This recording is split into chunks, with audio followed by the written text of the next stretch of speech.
You had everything ready. You'd done the prep. You knew your stuff. And then, the night before the most important interview of your life, you watched 4 hours of YouTube, ate an entire bag of chips, and went to bed at 3 a.m. Why? Why do we do that? If you've ever blown up something important right before it was about to work, you're not broken. You're self-sabotaging, and your brain is doing it on purpose. By the end of this video, you'll know exactly why, and more importantly, how to stop it. Let's get into it. Here's what self-sabotage looks like in real life. You decide to get healthy. Day 1, perfect. Day 2, great. Day 3, you eat the whole pizza, and then another one. Or this, you have a big exam. You sit down to study, and somehow, your desk has never looked messier, so you clean it. Then you reorganize your closet. Then you reorganize it again. And then there's this one, the one that really hurts. You meet someone incredible. Everything is going perfectly. And then, out of nowhere, you start arguments for no reason. You go cold. You push them away.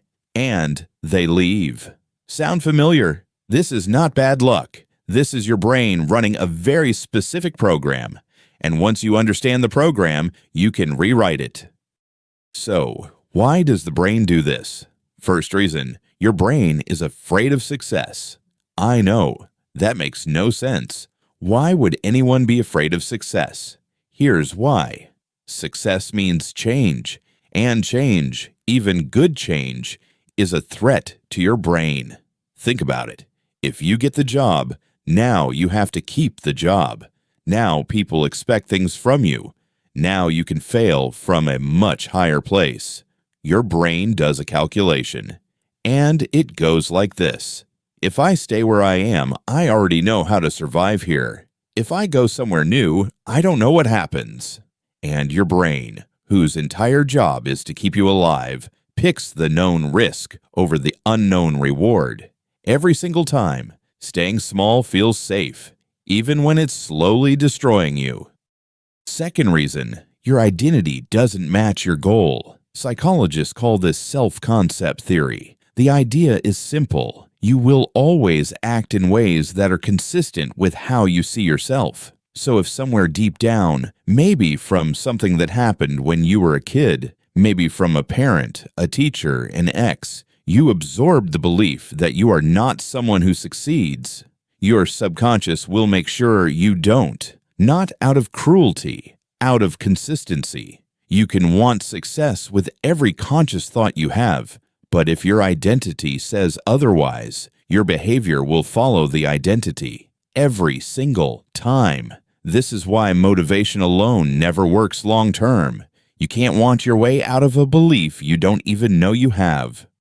All right, let's talk about how to actually stop it. 3 things. Practical. You can start today. Step 1. Name it in real time. Self-sabotage is sneaky. It doesn't feel like self-destruction. It feels like suddenly really needing to clean your room or being just tired. The moment you feel the urge to check out, say it out loud. I think I'm about to self-sabotage. This sounds too simple, but labeling the behavior activates your prefrontal cortex, the rational part of your brain, and literally weakens the emotional pull. Step 2. Rewrite the identity. Don't try to change the behavior. Build a new story through small, consistent wins. You don't say, I'll work out every day. You say, I am someone who doesn't quit on myself. Then you do 1 push-up, and you say, that's who I am now. Step 3. Shrink the monster. Your brain catastrophizes. It turns a job interview into a life or death situation. So when the fear spiral starts, ask yourself, what is the actual worst case here? Most of the time, it's nothing fatal. The monster is almost always a tiny creature holding a flashlight. Self-sabotage is not weakness. It is your brain doing exactly what it was designed to do, protect you from perceived threats. The problem is, your brain cannot tell the difference between a lion and a job interview. Both feel the same, Both trigger the same ancient alarm system. Your job, the actual work, is to teach your brain the difference. Name it. Rewrite the story. Shrink the monster. Drop a mirror emoji in the comments if you recognize yourself in this video. Next week, the 5 dark psychology tricks being used on you every single day. You're going to want to see that one. I'm Stick Psych. See you next week.